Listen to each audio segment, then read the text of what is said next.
Ratusan tenaga kesehatan atau nakes bersama mahasiswa di Kabupaten Timur Tengah Utara, Nusa Tenggara Timur menggelar aksi 1000 lilin sebagai bentuk duka cita dan solidaritas atas meninggalnya Dr. Ica Pakainuni. Aksi damai tersebut berlangsung di depan kantor DPRD TTU Sabtu 27 Juni 2026 malam tadi. Aksi yang dimulai sekitar pukul 18.30 hingga 20.30 itu diikuti ratusan peserta dari berbagai organisasi mahasiswa dan tenaga kesehatan di Kabupaten TTU.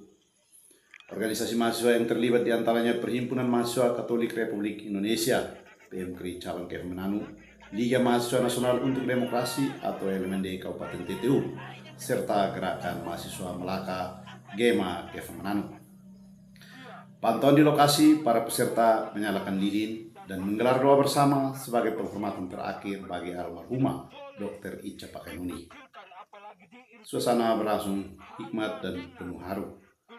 Sejumlah rekan sejawat dari Dr. Ica tampak tidak kuasa menahan air mata saat doa dipanjatkan. Lilin-lilin yang menyala di depan kantor DPRD TTU menjadi simbol duka sekaligus harapan agar kasus kematian Dr. Ica dapat diusut secara transparan. Selama kegiatan berlangsung, personil Polres TTU melakukan pengamanan di sekitar lokasi. Polisi juga mengatur arus lalu lintas di kawasan bundaran kilometer 9 untuk memastikan aktivitas masyarakat tetap berjalan lancar. Peserta aksi menyebut kegiatan tersebut merupakan bentuk solidaritas, kemanusiaan, dan ungkapan bela sungkawa atas wafatnya Dr. Ica Pakainuni. Gerakan mahasiswa berharap penanganan kasus kematian dokter muda tersebut dilakukan secara profesional, transparan, dan memberikan kepastian hukum bagi semua pihak. Ini merupakan hot isu.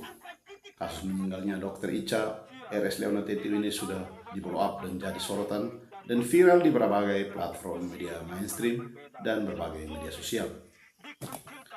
Dari data yang beredar, Dr. Ica, Dr. Jaga IGD, diduga sebelumnya diintimidasi 3 orang yang mengaku anggota DPRD TTU saat menangani pasien anak korban gigitan ular pada 13 Juni 2026 lalu.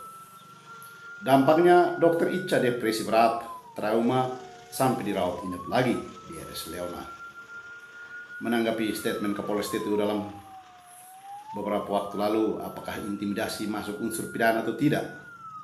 Oke, kita lihat dari sudut pandang Undang-Undang Kesehatan. Kita pahami dulu apa itu intimidasi secara hukum. Intimidasi itu perbuatan menakut-nakuti, menekan, membentak, menunjuk-nunjuk, mengancam dengan maksud memaksa atau membuat takut. Kita baca kronologi dari berita yang sedang hangat. 3 orang mengaku anggota DPRD datang, nada tinggi, menunjuk-nunjuk wajah Dr. Ica saat dokter menolak permintaan vaksin yang secara klinis belum direkomendasikan dan tidak tersedia. Akibatnya, Dr. Ica menangis histeris saat bertugas. Lebih lanjut, masuk pidana atau tidak? Jawabannya bisa. Ini dasarnya Undang-Undang Nomor 17 Tahun 2023 tentang Kesehatan. Pasal 310. Ini pasal paling utama untuk melindungi tenaga medis kesehatan. Pasal 310 ayat 1 Undang-Undang Nomor 17 Tahun 2023. Setiap orang yang melakukan kekerasan atau ancaman kekerasan terhadap tenaga medis dan atau tenaga kesehatan dalam menjalankan tugasnya dipidana dengan pidana penjara paling lama 1 tahun atau pidana denda paling banyak 100 juta rupiah. Catatan yang paling penting: 1. Ancaman kekerasan termasuk teriak, bentak, menunjuk-nunjuk dengan nada mengintimidasi, tidak harus sampai memukul. Dalam menjalankan tugas, Dr. Ica saat itu, Dr. Jaga IGD, menangani pasien darurat gigitan ular, jadi masuk. Pasal itu masuk. 3. Unsur dapat menimbulkan rasa takut. Terbukti Dr. Ica trauma, depresi, dan sampai dirawat. Jadi dari Undang-Undang Kesehatan saja, dugaan intimidasi itu sudah bisa dipidana. Kemudian KUHP, pasal intimidasi perbuatan tidak menyenangkan. Selain Undang-Undang Kesehatan, penyidik juga bisa pakai pasal 335 KUHP, perbuatan tidak menyenangkan, ancaman 1 tahun penjara. Cocok kalau ada paksaan bentakan di ruang publik atau tempat kerja. Yang berikut pasal 368 KUHP, pemerasan dengan ancaman kalau ada unsur kalau tidak nurut vaksin kamu urus. Pasal 351 KUHP, penganiayaan ringan kalau ada kontak fisik.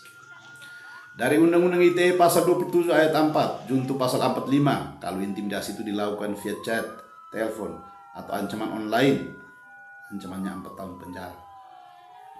Status anggota DPRD memperberat atau tidak? Tidak ada kekebalan anggota DPRD, tidak kebal hukum. Pidana umum tetap mengakomodir.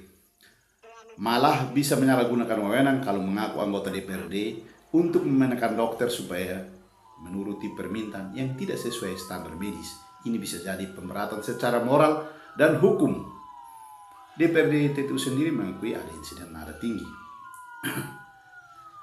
Pernyataan yang berikut kita mengulas pernyataan Kapolres TTU. Kalau Kapolres belum sebut intimidasi, masih tanya ahli pidana apakah masuk unsur pidana, penyidik harus melihat minimal 2 unsur terpenuhi, ada perbuatan, bentak, tunjuk-tunjuk, dan ada akibat dari dokter Ica trauma, depresi sampai dirawat di rumah sakit.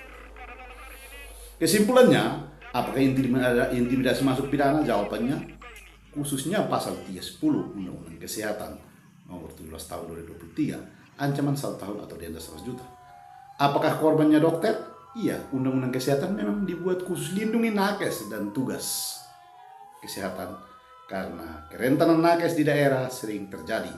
Apa yang dituntut keluarga sudah lapor ke pimpinan DPRD TTU, tuntut proses kode etik, pidana tetap bisa jalan bareng, tidak masalah. Intinya, dokter punya hak menolak tindakan medis yang tidak sesuai dengan standar tanpa tekanan. Pejabat publik, apalagi DPRD, tugasnya mengawasi, bukan mengintimidasi di IGD. Nanti kekuatan alat bukti yang menentukan kasus ini.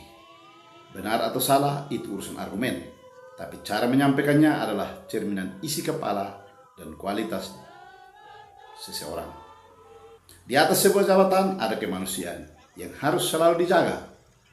Mari selalu berusaha jadi orang baik, karena kita tidak pernah tahu seberapa dalam luka yang diakibatkan oleh bentakan kita ke orang lain.